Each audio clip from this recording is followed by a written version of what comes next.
políticos, artistas, empresários e religiosos. Nossa proposta é cultivar e divulgar as tradições não só para o povo judeu, mas também para o telespectador que tem interesse em conhecer outras culturas. Shalom Brasil, aos sábados 21 horas, domingos 19 horas e às quintas-feiras às 23 horas. Nos canais 9 da NET, 72 ou 99 da TVA e 186 da TVA Digital e também pelo site www.shalombrasil.com.br. Shalom Brasil, a voz da comunidade.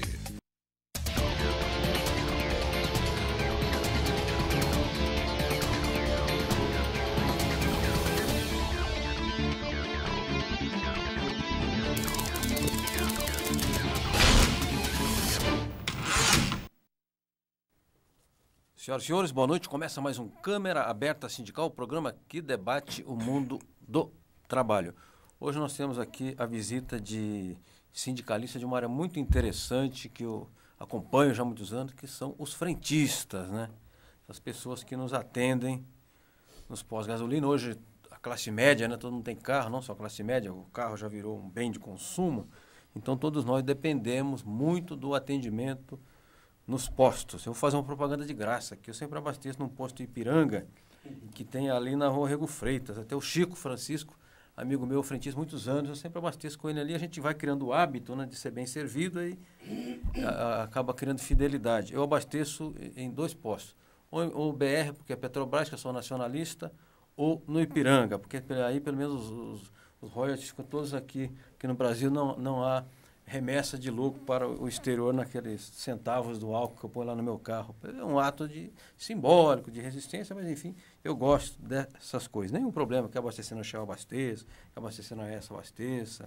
Agora tem Repsol, tem outras redes também, né? O importante é que nós vamos falar do frentista. Eu me lembro que há alguns anos, eu não recordo, já faz 5, 6, 7 anos, os frentistas fizeram uma luta muito grande para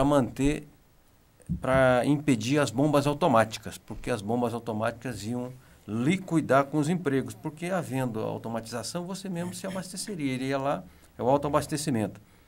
E na época, alguns sindicalistas, como o Francisco, lá de Campinas, o Porcino, o Antônio Porcino aqui de São Paulo, Thelma de Guarulhos, o Luiz Arraes, que hoje está aqui conosco, que é de Osasco, lideraram um grande movimento nacional e conseguiram impedir que as bombas fossem instaladas, e isso preservou muitos empregos.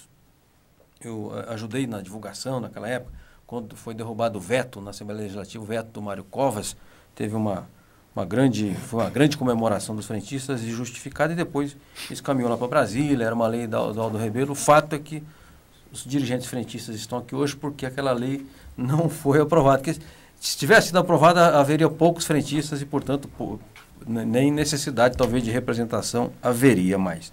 Quem está aqui para falar com a gente hoje sobre os frentistas, campanha salarial, agora um seminário recente que eles fizeram, uma reunião importante com Michel Temer. Estão o doutor Aparecido Inácio, que é advogado da Federação Nacional dos Frentistas, já esteve outras vezes aqui, advogado trabalhista muito conhecido no meio, nas lides sindicais. Luiz de Souza Arraes, secretário-geral da Federação e presidente do Sindicato dos Frentistas de Osasco, e o Gilvan Albino da Silva, que é secretário-geral do Sindicato dos Frentistas de Guarulhos região. Luiz, quantos frentistas há no estado de São Paulo hoje e quantos há no Brasil? Olha, boa noite a todos.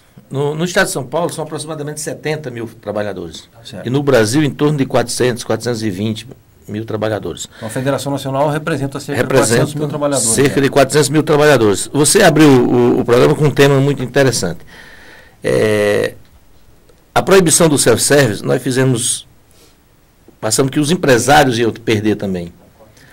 Nós íamos perder inicialmente em torno de 60% dos empregos, mas em torno de 5 anos a categoria praticamente desaparecia. Só que junto com os trabalhadores, todos os pequenos empresários de posto de gasolina sumiriam também. Então, isso foi uma luta muito, muito dura, mas que nós conseguimos trazer o setor patronal para junto da luta, porque nós fizemos ele entender que também perderia as grandes redes e engolir tudo, e que o pequeno e médio proprietário de posto também sumiria. Então, eu acho que essa luta e essa vitória do self-service talvez tenha sido a última grande conquista do movimento sindical brasileiro. Por categoria, sem dúvida. Nós não temos notícia de que qualquer categoria tenha tido uma vitória tão importante quanto essa. E nacional. Nacional. Daí nós vimos a necessidade de fazer um seminário nacional que aconteceu agora no último dia 31 e 2 de 31 de julho a 2 de agosto. E foi onde o seminário? Um seminário em Campinas. Correto. E o tema era basicamente o resgate das origens. Porque nós sentimos a necessidade de resgatar as lutas que o movimento sindical, que ao meu ver, estão meio que engessadas. Você não vê mais o próprio presidente dizer que o sindicato não é mais para ser reivindicatório, que você não pode mais brigar, não pode mais fazer greve. Existe por parte da mídia, de uma parte da mídia, que qualquer movimento hoje é contra o desenvolvimento, nós não podemos mais protestar. Então isso, de certa forma, engessou o movimento sindical. Até por parte de alguns setores da própria justiça, está engessando as lutas do movimento sindical. Basta você ver os interditos proibitórios da vida, os de comum acordo, você só... Para entrar com dissídio, precisa que o patrão dê a permissão para você entrar. E esse TAC do Ministério Público, sim, né? E aí, ajuste de conduta, tá? Isso está virando uma prática. E depois eu queria até que o doutor Inácio falasse sobre isso, porque eu vejo muita reclamação do movimento sindical a respeito disso. Hoje, o movimento sindical tem o Ministério Público como inimigo. E talvez seja um inimigo número 1. Nós precisaríamos descobrir a quem interessam essas ações do Ministério Público, do Ministério Público do Trabalho, porque eles estão fazendo uns taxas absurdos. Eles aplicam multa no sindicato, coisas que impagável, absurda. E a mesma coisa não acontece com os patrões. Perfeito. Eu vou dar o caso dos frentistas. Hoje os frentistas têm uma resolução do CONAMA que diz que nenhuma empresa pode ter trabalhador sem ser qualificado. E eu não vejo o Ministério Público fazer nenhuma ação contra as empresas que não cumprem essas resoluções. Agora, o sindicato é perseguido de todas as maneiras, de todas as formas. Aliás, vamos aproveitar o ensejo, se tiver algum representante do Ministério Público, do brioso Ministério Público, que nós respeitamos aqui nos assistindo, está aqui a dica dada pelo Luiz Arraes, que as empresas têm que cumprir essa resolução do CONAMA, né? E, portanto, já que o Ministério Público é fiscal da lei, fiscalize a lei, né, doutor Inácio? Doutor Inácio, eu queria que o senhor explicasse aqui aos telespectadores, né? O telespectador, nosso público é um público inteligente, um público antenado, politizado, mas ninguém é obrigado a saber o que é interdito proibitório, né? Nós da área sindical, de certa forma, sabemos, assim, de ouvir falar. E TAC, termo de ajuste e conduta. O interdito proibitório, se não me engano, é um recurso que os patrões entram na justiça para evitar que uma categoria faça greve. É isso ou não? Ou é mais do que isso? Boa noite, Franzinho. Boa noite a todos os telespectadores. O interdito proibitório é uma medida judicial de proteção, medida judicial prévia de proteção de um patrimônio. Ele não é usado apenas nessas circunstâncias. Os interditos proibitórios são muito usados no meio rural, em que um determinado imóvel, a pessoa sabendo que o seu imóvel está prestes a sofrer um esbulho, e aí tem que falar o juridiquês aqui, né? O esbulho é quando um terceiro que não é proprietário daquele imóvel tenta tomar posse dele. Então é muito comum no meio do MST. Os fazendeiros entram com ações judiciais quando tem um acampamento de MST próximo da sua propriedade, dizendo, olha, para o juiz dizer o seguinte, se vocês invadirem a minha propriedade, vocês vão ter que pagar multa, etc, etc. A coisa ficou... É aquela coisa da lei que colar, colou, né? E a lei colou. Esse interdito proibitório é uma figura jurídica que vem do século passado, não do século XX, do século anterior ao século XX, em razão da questão da disputa pela propriedade aqui no Brasil. Bom, depois disso, os banqueiros começaram a usar interdito proibitório nas greves de bancário. É verdade. Aliás, eu fiquei sabendo disso na greve dos bancários. O Marcolino esteve aqui, o presidente do Sindicato de São Paulo, falando, eu não sabia que existia isso.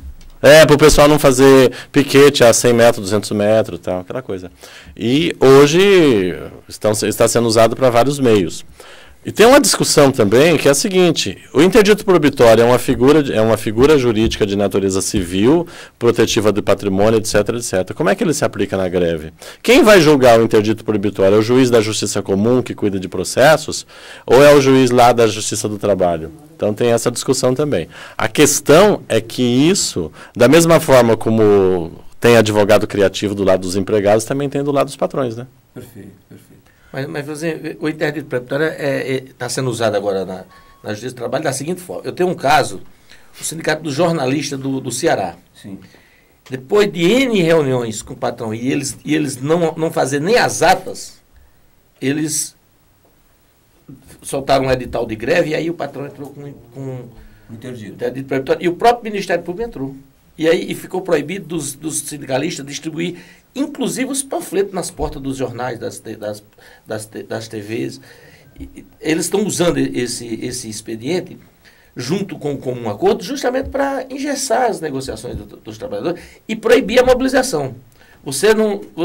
Funciona da seguinte forma: eu bato no teu carro e eu digo, eu não vou pagar a batida e nem vou permitir que você entre na justiça. É mais ou menos como funciona como um acordo. Você entrega a pauta de negociação, o patrão fala simplesmente que não vai negociar, não faz ata, faz 3, 4 reuniões, não faz ata e você fica com aquela maior dificuldade. E alguns tribunais não aceitam que você entre com dissídio.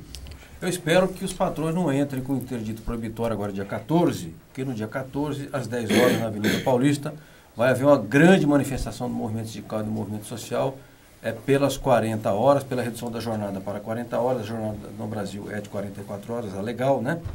Na prática é muito mais do que isso. E vai haver ali uma reunião de uma manifestação de todas as centrais, o MST, os movimentos sociais.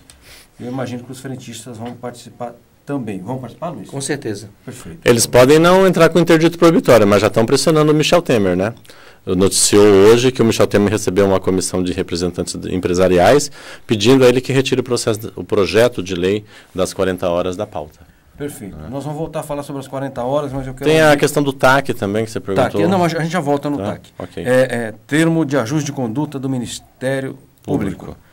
Gilvan Albino da Silva. Gilvan, você é um sindicalista de Guarulhos, né? Cidade aqui, vizinha nossa. Aliás, nosso programa passa em Guarulhos. Até aproveitar aqui e dizer que amanhã, quinta-feira, dia 13, das 19 às 20 horas, nós estaremos passando na TV Guarulhos, Big TV, canal 20. Então, o que você fala que hoje, amanhã, as pessoas também assistirão lá em Guarulhos. Ou aí em Guarulhos, que é a vizinha aqui, tá, 15 quilômetros de São Paulo.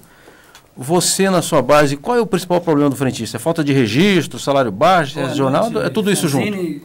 E os telespectadores.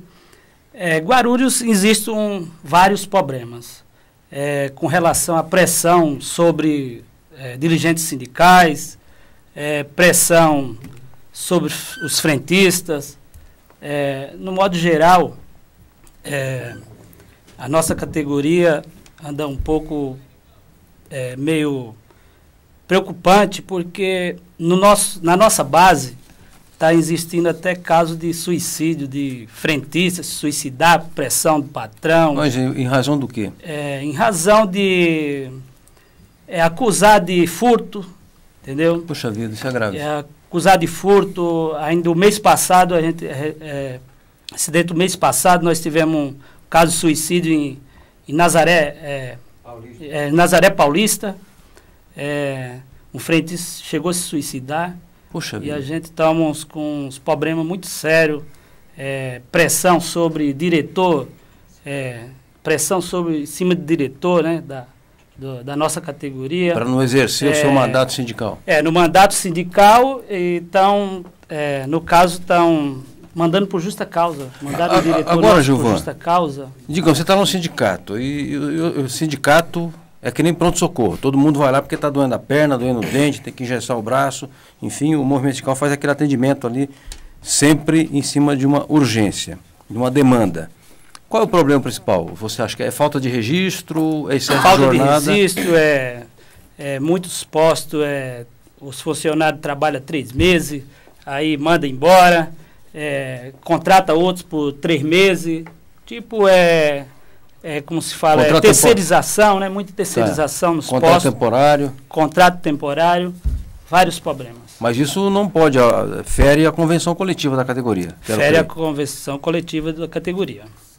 Perfeito. Então vamos voltar a falar sobre Guarulhos. Nós quero mandar um abraço ao pessoal do Sindicato dos Metalúrgicos de Guarulhos e região. Eu hoje, em função da minha atividade profissional, estive na Federação dos Metalúrgicos e lá estava uma delegação de Guarulhos, juntamente com 53 sindicatos de São Paulo, discutindo a campanha salarial. E lá na mesa, eu não sei se foi o Chiquinho ou o Magrão, alguém falou do tal interdito proibitório, que os metalúrgicos também estão preocupados com isso. Mas, doutor Inácio, eu estava dizendo do tal TAC, Termo de Ajuste de Condutas. O Ministério Público tem chamado o sindicato, intimado, porque o Ministério não chama, para assinar termo de ajuste de conduta. O que é isso? E o que move o Ministério a tomar esse tipo de iniciativa? Termo de ajustamento de conduta, em outras palavras, quer dizer uma proposta de acordo. Ou seja, o Ministério Público ele tem uma capacidade investigativa. O Ministério Público, ele é dividido em 3 ramos. Tem o Ministério Público do Trabalho, o Ministério Público Federal e o Ministério Público Civil, da Justiça Comum, que atua no âmbito dos estados, né? São os 3 ramos principais. Depois tem outros grupos menores do Ministério Público, mas os 3 que mais se destacam são esses daqui. Então, nos estados, o Ministério Público cuida da defesa do cidadão, dos júris, etc. A nível federal, o Ministério Público Federal, que aqui em São Paulo fica na Peixoto Gomide, ele cuida da parte de fiscalização da administração pública, especificamente os atos dos gestores federais, né, e das suas empresas e autarquias federais. E o Ministério Público do Trabalho tem uma função que é a fiscalização do cumprimento da legislação trabalhista. Correto. Então, as 3 ou todas as instâncias do Ministério Público têm a função institucional. Por que função institucional? Porque foi colocado na Constituição Federal essas funções do Ministério Público. E dentre as funções constitucionais ou institucionais do Ministério Público do Trabalho está, como eu disse, a fiscalização da legislação trabalhista.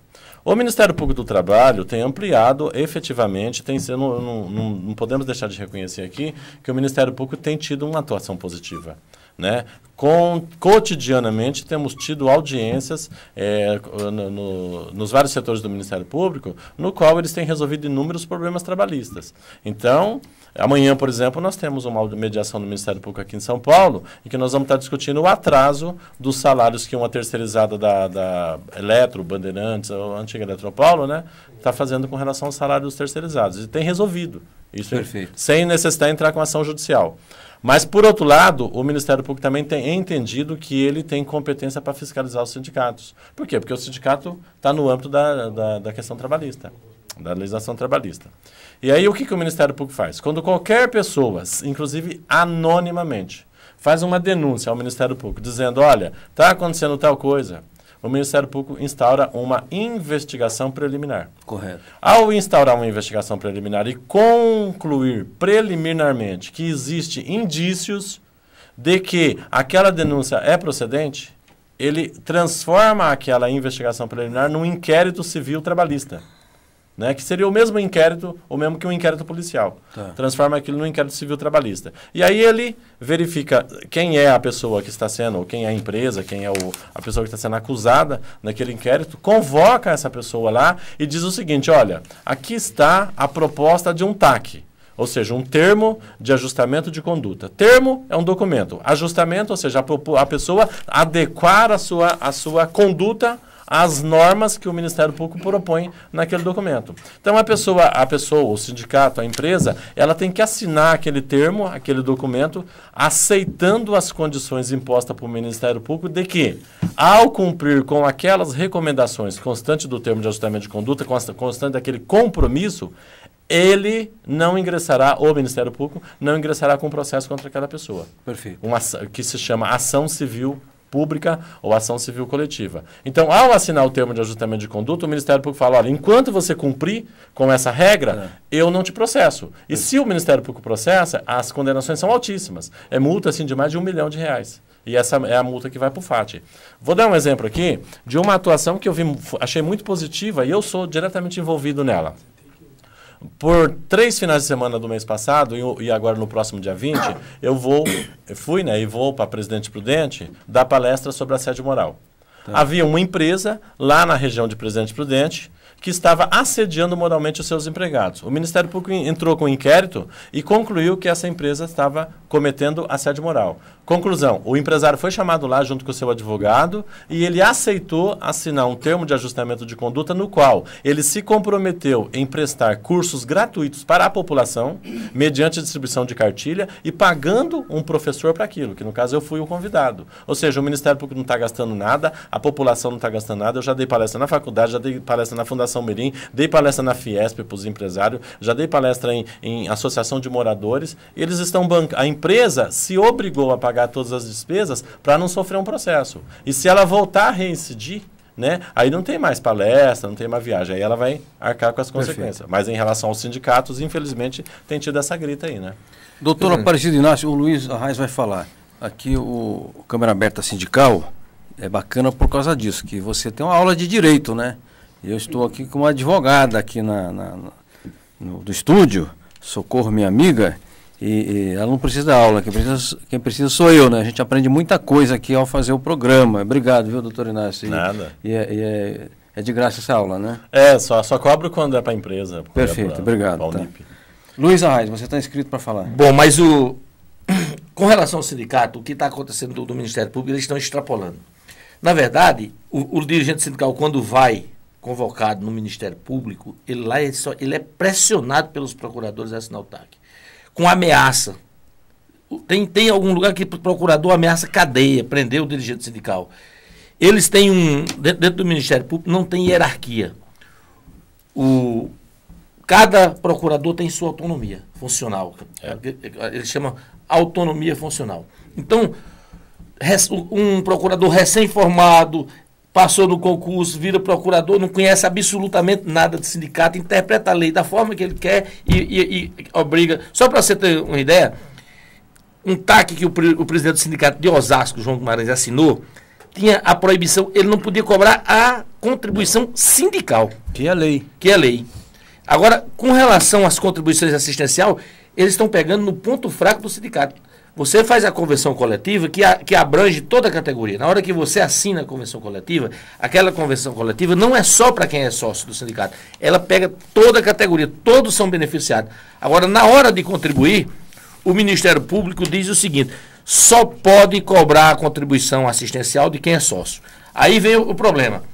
Você entrou com um pedido de mesa redonda contra uma empresa para fazer cumprir a convenção coletiva, no outro dia a empresa vai lá, obriga todos os funcionários a fazer cartinha desfiliando do sindicato. Você não tem como provar e não o Ministério Público pode fazer nada. É verdade. E nem fazem. Só outro exemplo. Por que o Ministério Público não vai em cima desse tal de tribunal de arbitragem que está aí lesando os direitos dos trabalhadores à torto e à direito?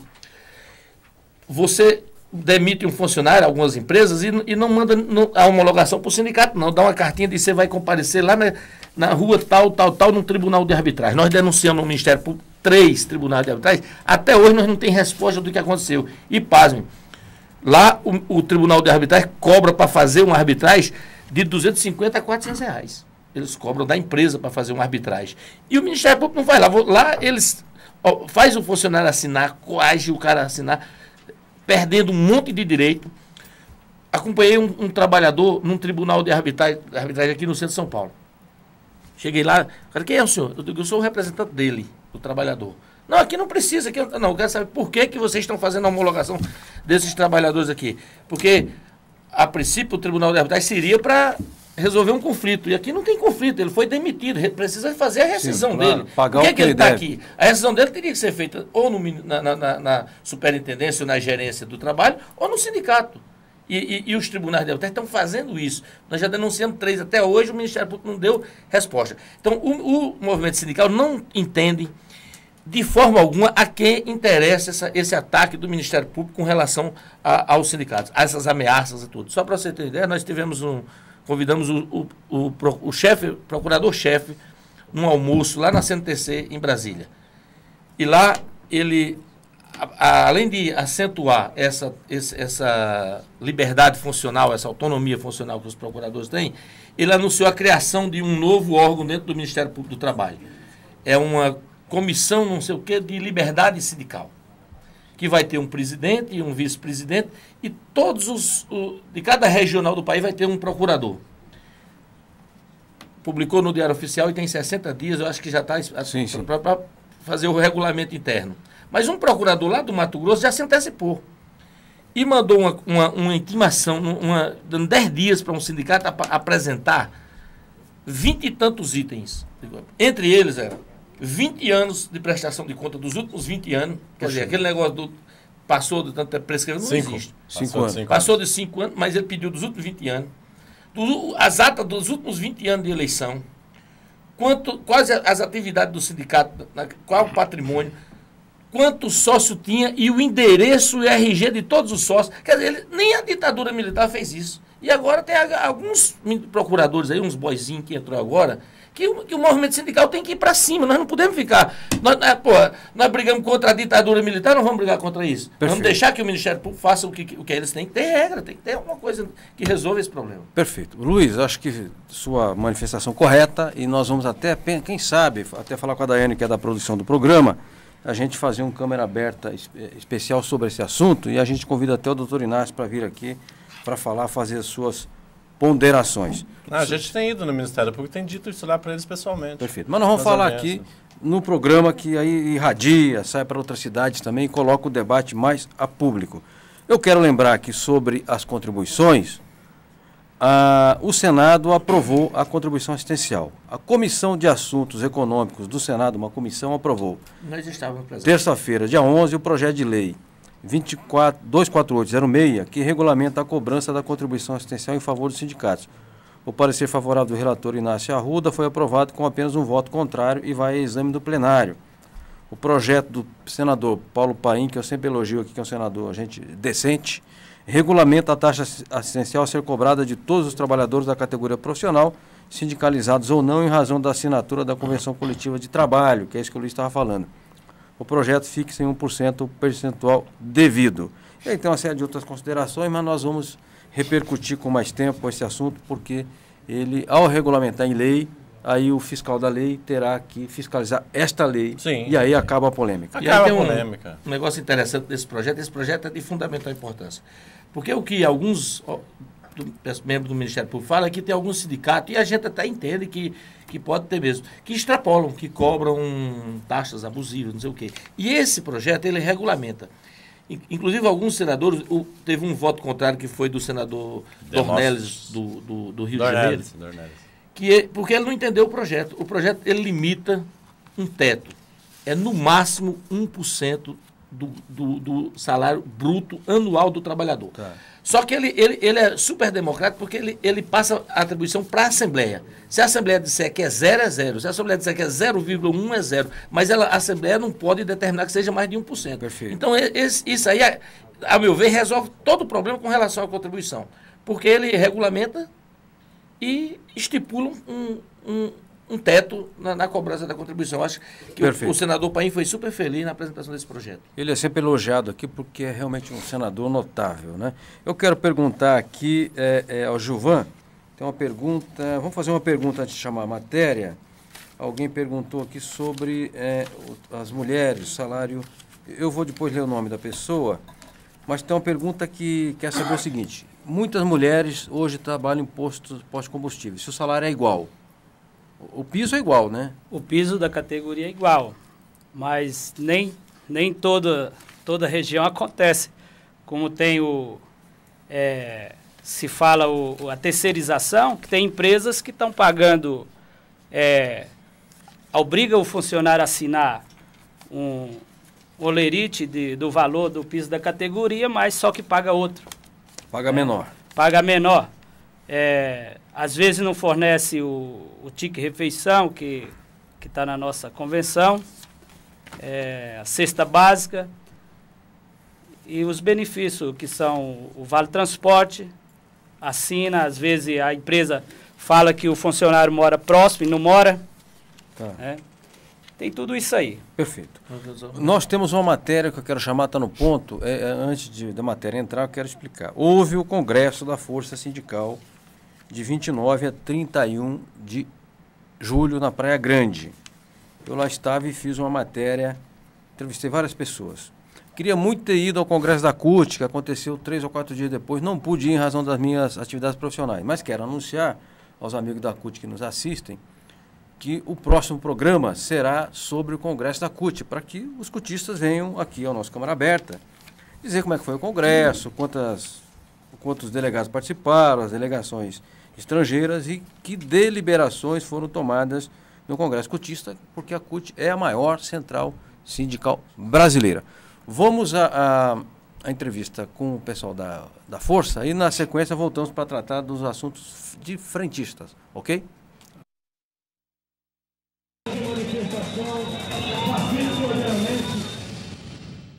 Entre os dias 29 e 31 de julho, a Força Sindical realizou na cidade de Praia Grande o seu 6º congresso, reunindo cerca de 4.000 trabalhadores de todo o país.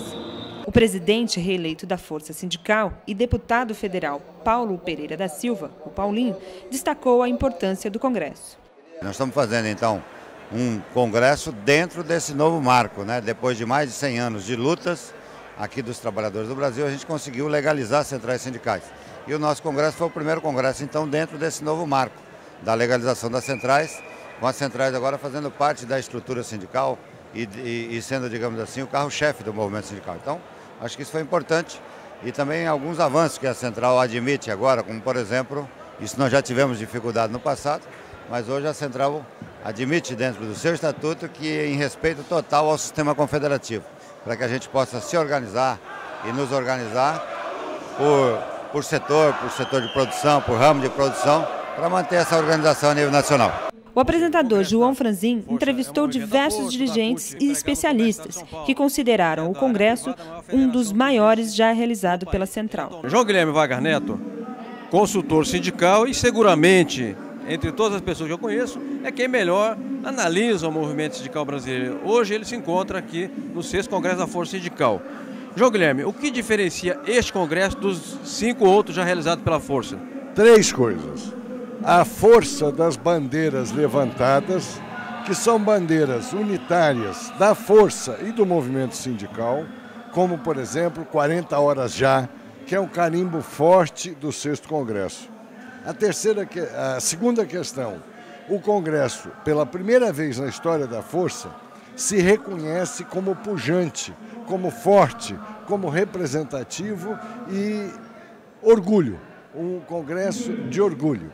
E a terceira questão, que é também muito importante, pelo trabalho habilidoso do Paulo Pereira da Silva, do presidente, a constituição de uma direção nacional ampla, grande, representativa e capaz de conduzir unitariamente a força e as centrais no caminho das lutas dos trabalhadores. Luiz Carlos Mota preside a Federação dos Empregados no Comércio do Estado de São Paulo, que é da área privada, a maior federação que existe no país. Ele atualmente é tesoureiro da Força Sindical Nacional. Mota, como é que está a participação da categoria comerciária no 6º Congresso da Força, que é o maior congresso da Central?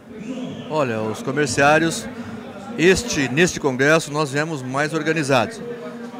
No congresso passado da Força Sindical, no 5º Congresso, nós viemos ainda de uma filiação recente, mas agora nós estamos mais estruturados. Inclusive com a criação da Secretaria Nacional dos Comerciários, nós fizemos várias reuniões e eu acho que nesse congresso a gente conseguiu trazer todos os comerciários do Brasil e estamos bem representados. E também eu acho que nessa chapa que o presidente Paulinho está compondo, com uma unidade muito grande, eu acho que os comerciários vão avançar e Paulinho está valorizando a categoria comerciária pelo seu tamanho, pela sua representatividade e também pelas mobilizações que os comerciários têm feito em Brasília e aqui mesmo no estado de São Paulo. José Pereira dos Santos preside o Sindicato dos Metalúrgicos Guarulhos e Região, entidade fundadora da Força Sindical.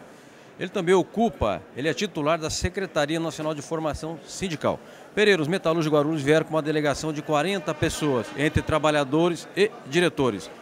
Por que a preocupação de trazer 40 pessoas ao Congresso? Olha, com a entidade da Porta de Guarulhos, eu acho que deveria ter trazido até mais, né? Porque quanto mais trabalhador participar do Congresso, principalmente de uma central como a Força Sindical hoje, que é uma das maiores, leva conhecimento e ao mesmo tempo traz as suas reivindicações junto com o seu sindicato. Eu acho que aqui hoje nós estamos de parabéns com toda a organização que foi feita aqui no 6º Congresso da Força Sindical e com a participação dos trabalhadores e dos sindicalistas que estão aqui hoje participando desse congresso.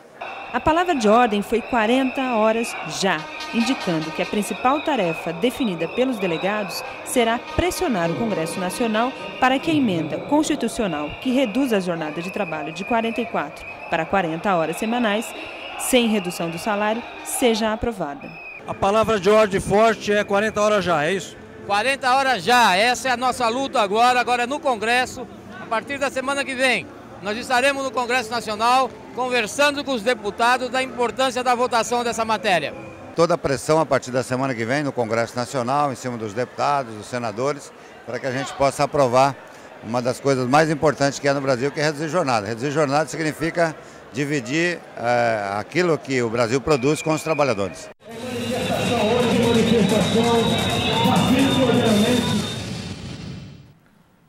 Voltamos com Câmara Aberta Sindical. Hoje estamos aqui com representantes dos frentistas, o doutor Aparecido Inácio, advogado da Federação Nacional dos Frentistas, Luiz de Souza Arraes, secretário-geral da Federação e presidente dos Sindicatos Frentistas de Osasco, e o Gilvan Albino da Silva, que é secretário-geral do Sindicato dos Frentistas de Guarulhos Região, sindicato presidido pela Thelma Cardia.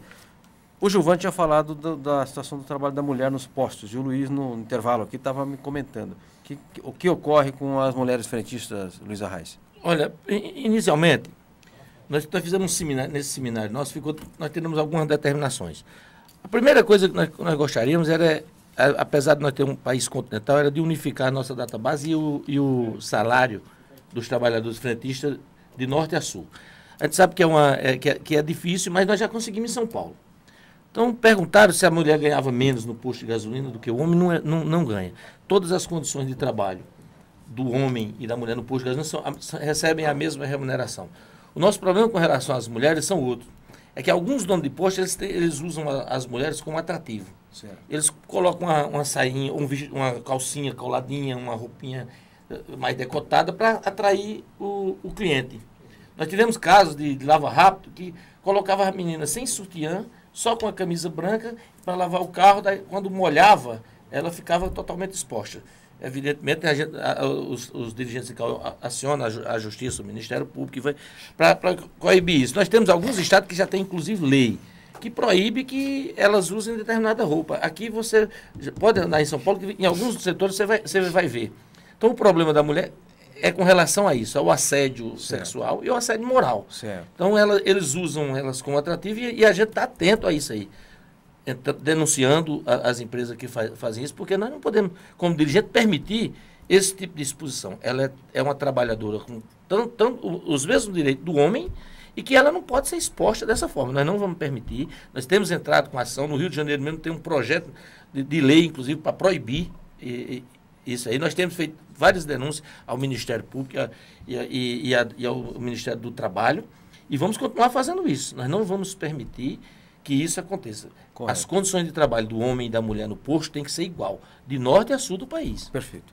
Luiz Arraes, tem uma pergunta aqui do Nildo Nogueira, que eu vou passar para o doutor Inácio. Nildo Nogueira, amigo nosso, morador do bairro do Limão, dirigente comerciário, grande Nildo, sempre participa aqui do programa.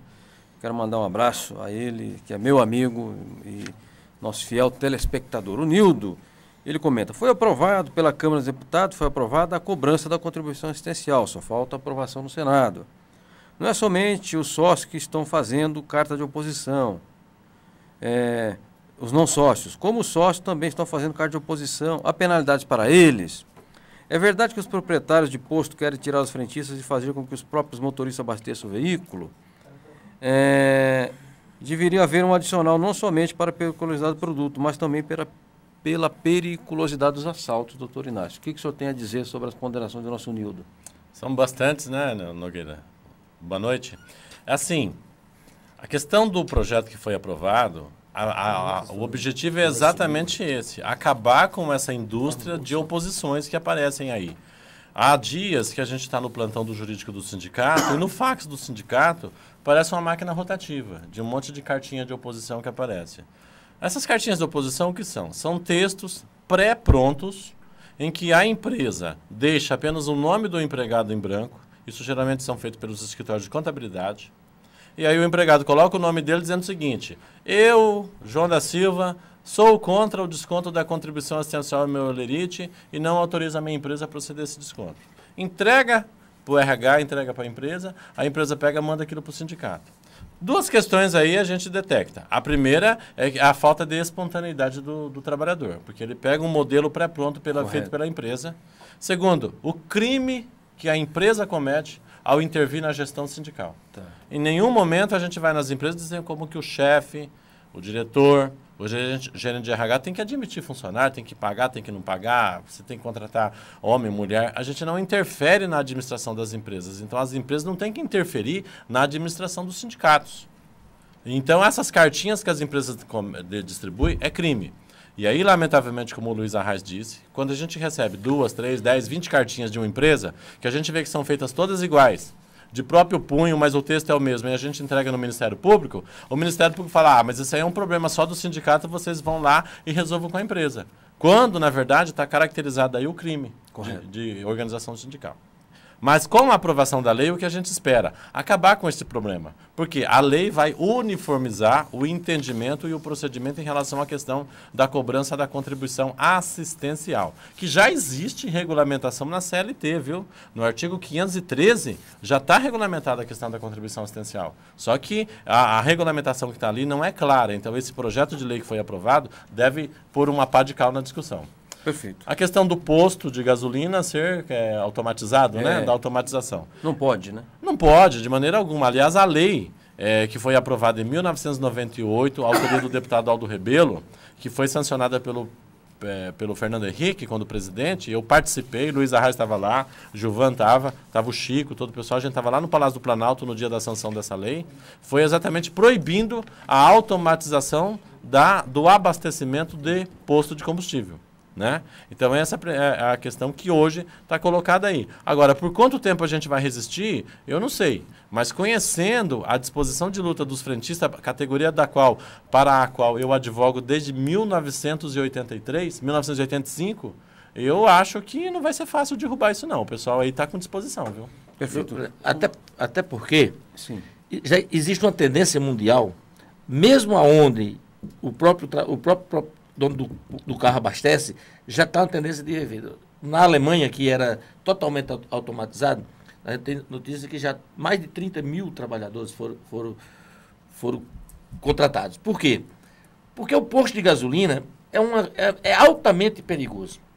Recentemente, o Fantástico passou aí uma parte inteira do Fantástico mostrando o despreparo do trabalhador, inclusive, de abastecer. Imagina o usuário.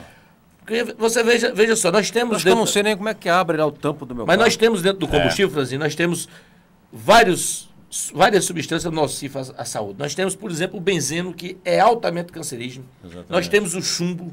E quando nós fomos justificar por que a proibição do self-service, nós fizemos um amplo dossiê com isso. Nós mostramos nos Estados Unidos, inclusive num comercial da ESSO, o dono do carro abastecendo e a criança na janela inalando o gás que sai do tanque do combustível. A gente encontrou o proprietário fumando e abastecendo o veículo.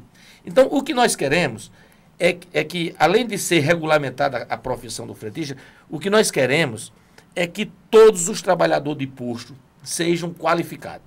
Para isso, nós temos lei que já determina, mas mesmo assim, nós estamos junto com o Ministério do Trabalho com um Planseg. Depois você vai falar sobre esse plano, porque eu queria falar exatamente sobre a qualificação profissional, porque não é só frentista.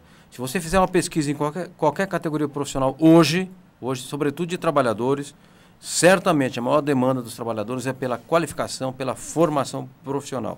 E os frentistas parecem ter iniciativa nesse sentido. Mas, doutor Inácio, só perguntar para o Gilvan, para deixar, senão o telespectador não fala no programa. O Paulo da Brasilândia, ele pergunta se é grande a incidência de acidente de trabalho dos postos nos frentistas e que parte é mais afetada do corpo. Com certeza, Paulo. Existe frequências de acidente, inclusive o posto de gasolina está em risco, área de risco, que o frentista está exposto. Carro que entra passando por dentro do próprio posto, que entra numa rua mão contrária, outro, às vezes até pneu que já aconteceu de voar, inclusive acidentando frentista, na maioria das vezes já aconteceu. Ô Gilvan, uma época se vendia botijão de gás em posto, não pode, botijão de gás, hoje eu acho que tem uma parte que foi proibida, não sei, acho que teve uma lei que proibiu. Em Guarulhos, muitos postos vendia, foi proibido. Inclusive tem a lei da senadora, não lembro, não me recordo, acho que da Maria Helena, se eu não me engano, que proibiu em Guarulhos a venda de botijões de gás em postos. O maior índice de acidentes são tombos, né? Em razão do problema de piso, né?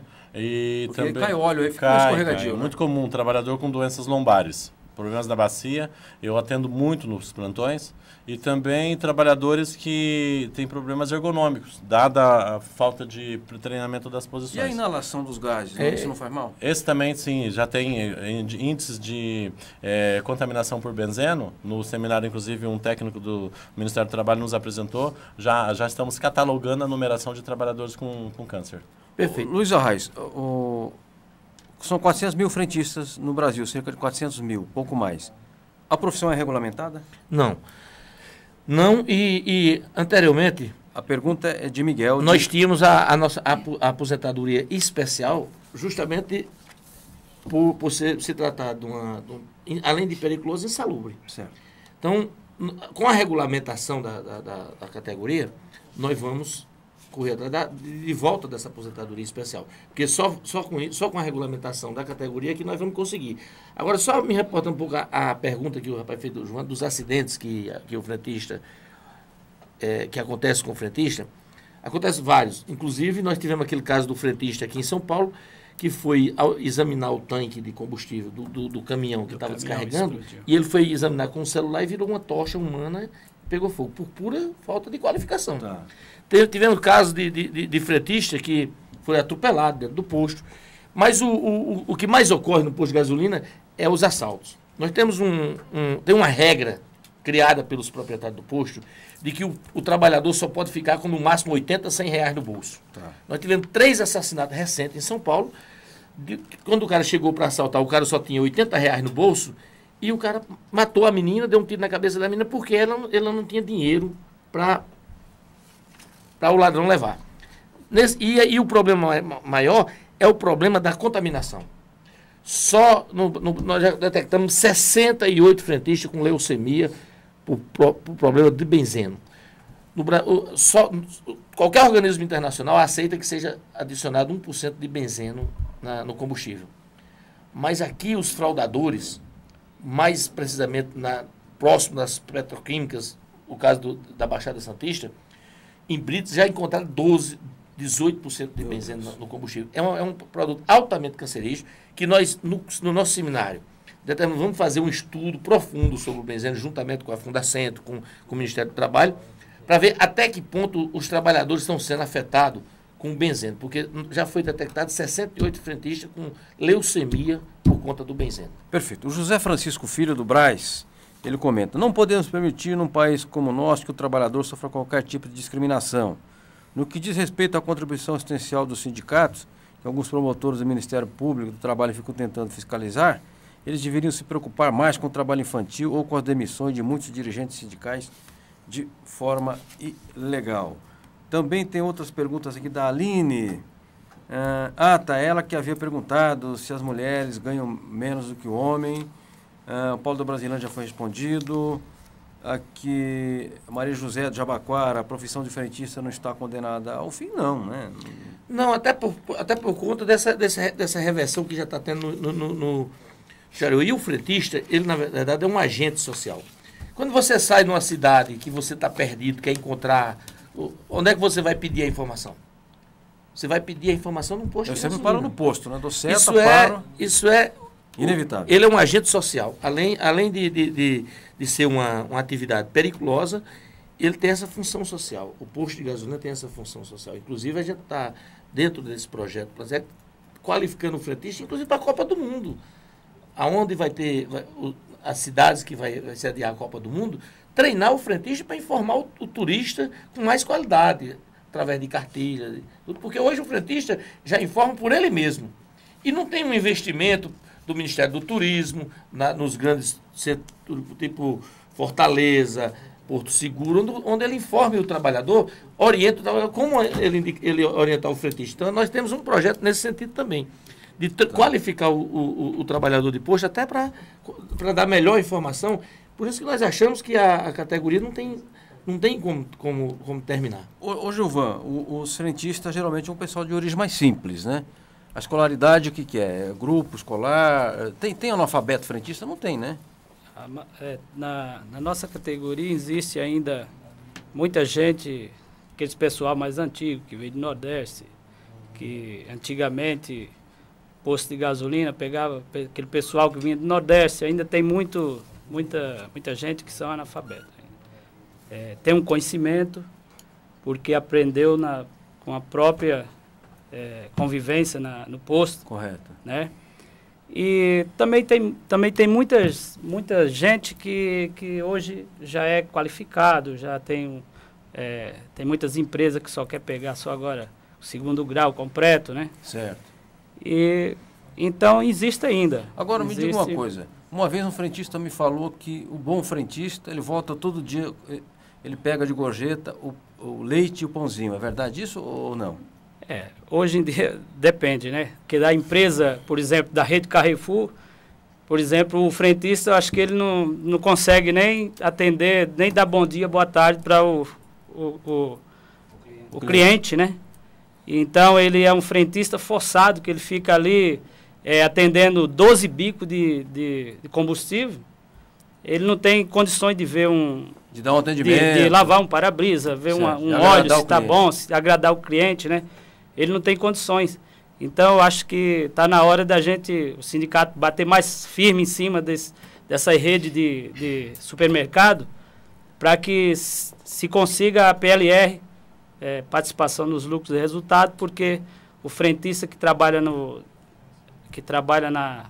nos postos de dentro dos hipermercados, eles têm muita dificuldade, porque não consegue porque é muito serviço. Doutor Inácio, o senhor acha que se aumentasse a escolaridade, a qualificação, isso também resultaria em aumento salarial para o frentista ou não tem ligação uma coisa com outra?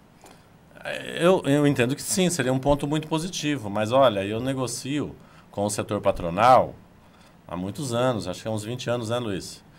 E, lamentavelmente, o setor patronal ele é muito retrógrado em melhorias para a categoria. Para vocês terem uma ideia, todo ano a gente começa as negociações no mês de fevereiro, em média, março, e elas se prorrogam até junho, julho, quando a nossa data base é 1º de março, né? Esse ano nós fomos fechar a convenção e eu assinei ela 15, 20 dias atrás. Então, infelizmente, além das brigas que tem dentro do setor patronal, não compete a mim dizer isso aqui, mas a gente sabe que a gente assiste lá o bate-boca entre eles, né? Tem o problema também dos sindicatos patronais não se preocupar muito com o avanço da categoria, não. Existe, dentro do que eu entendo que é até um direito deles, uma preocupação deles aumentarem a margem de lucro. Mas eles não têm uma preocupação no sentido de qualificar e de valorizar os trabalhadores. Infelizmente eu falo isso aqui porque são 20 anos convivendo. E é um setor, os patrões, é difícil de negociar com eles, viu? É difícil. Todo ano a gente sofre pra caramba para manter aquilo que nós temos. Quem dirá melhorar uma cláusula. Veja você, são poucas as categorias que hoje não tem PLR. O frentista é uma delas.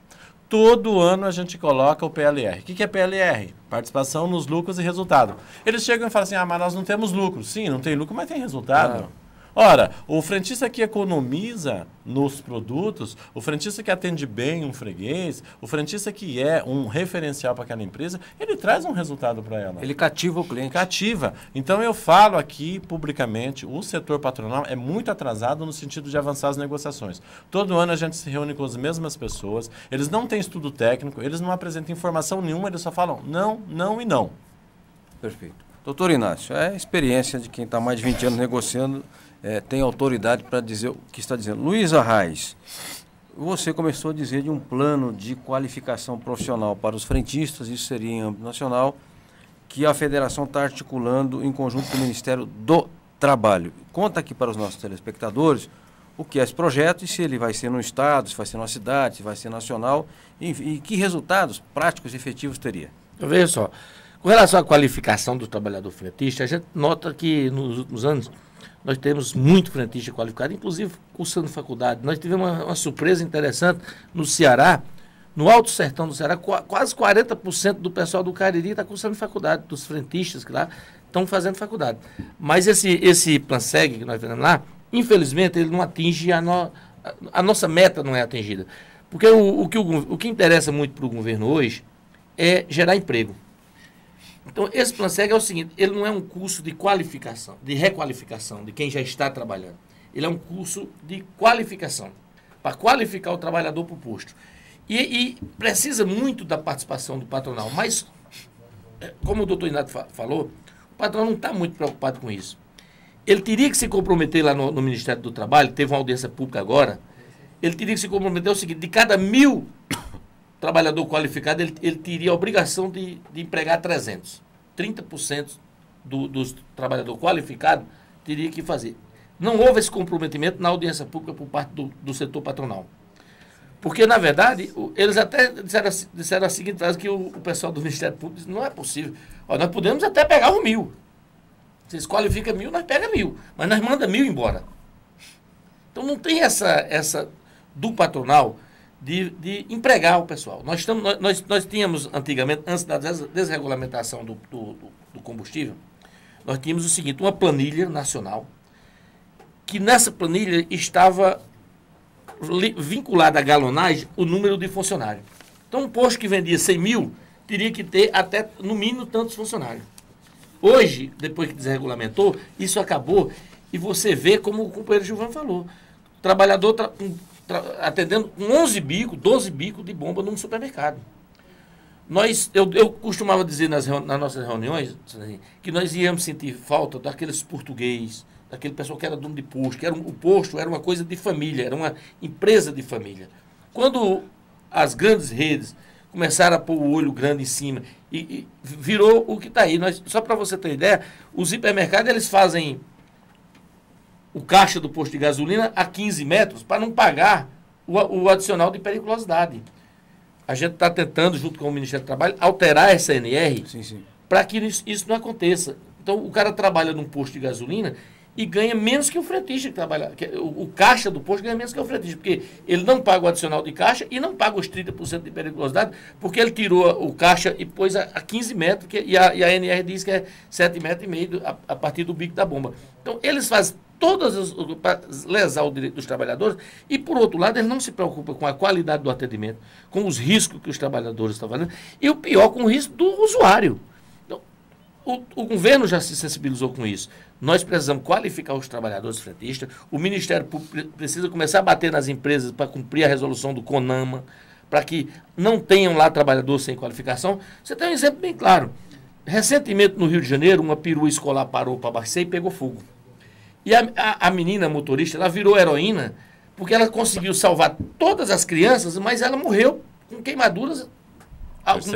Terceiro grau. E onde estavam os trabalhadores da empresa? Eles teriam que ser qualificados para aquilo ali, para eles atender aquilo, para pagar aquilo. Então não tem essa qualificação. Tem a brigada de incêndio. Você vê o cara abastecendo, o motoqueiro da moto. Aí ali é ferro com ferro, bate ali, qualquer faísca, pega fogo, o que vai acontecer com aquele motoqueiro ali? O ideal seria orientar o trabalho. Você para o carro para abastecer, você teria que descer do carro. Você vê gente com cinto de segurança, o carro cheio de criança abastecendo. Se acontecer alguma coisa, acontece o que aconteceu no Rio, com a perua. Então, falta qualificação na categoria. Existe a necessidade urgente de qualificar toda essa categoria. E o problema da PLR. Temos que dividir o lucro. Você não precisa ser economista para saber que posto de gasolina dá lucro. Só precisa você andar na Marginal. Você não vê nenhum carro abastecendo no Tietê, nem na Guarapiranga. Eles abastecem em posto de gasolina. Claro. Então não precisa ser economista. E o número de carros aumenta diariamente. Em qualquer cidade que você for do país hoje, você encontra congestionamento. Você vê que a frota de carro teve um aumento substancial. Agora, os donos de posto dizem que não tem lucro. E que não pode dar participação no lucro, não pode dar um plano de saúde para os trabalhadores, não pode. Mas aí agora nós vamos apertar. A gente quer que eles qualifiquem os trabalhadores. Nós vamos exigir nas demissões, que façam exame de sangue, não é ser só um demissionalzinho que faz em qualquer médico de esquina, tem que ter um exame de sangue para comprovar que o cara não está com as plaquetas do chumbo alteradas pelo chumbo, o cara não está contaminado pelo benzeno. É isso que nós vamos ter que fazer para começar a mexer no lucro deles. Muito bem. Falou e disse Luiz Arraes. Eu queria só dar um alerta, que é o seguinte, as pessoas que abastecem nas redes de hipermercado, nos postos de gasolina que tem dentro da rede de hipermercado, e aqui eu não vou citar o nome, porque todas elas hoje têm, nós já ganhamos várias ações declarando que o frentista de rede de hipermercado é empregado da nossa categoria. Agora, as pessoas têm a ilusão de que estão pagando combustível mais barato. É mentira, sabe por quê? O desconto que as pessoas obtêm na bomba está embutido nos preços lá dentro do hipermercado. Então, acham que estão pagando um combustível mais barato. É o mesmo valor, só que com uma jogada tributária que eles fazem, porque eles compram de grandes quantidades, em que fazem uma compensação com produtos internos. E quem paga isso é o contribuinte, e o governo do estado tem uma grande responsabilidade também no combate a isso. Perfeito. Eu quero agradecer muito, já estourou nosso tempo, doutor Aparecido Inácio, Luiz de Souza Reis, o Gilvan Albino da Silva, e lembrar que o nosso programa passa em Guarulhos, Guarulhos Big TV, canal 20, dia 3 de agosto, das 19 às 20 horas. São José dos Campos, canal 95, Vivac, dia 19 de agosto, das 19 às 20 horas e reprise às 23 horas. São José do Rio Preto, TV da Cidade, canal 16, 16 de agosto, das 20 às 21 horas, reprise terças-feiras às 11 horas e quintas às 15 horas. E também em Presidente Venceslau, TV a cabo Venceslau, canal 4, 19 de agosto, das 13 às 14 horas. E acabou o programa, 1 hora passa depressa. E quarta-feira que vem estaremos de volta e vamos falar do Congresso da CUT. Um grande abraço a todos.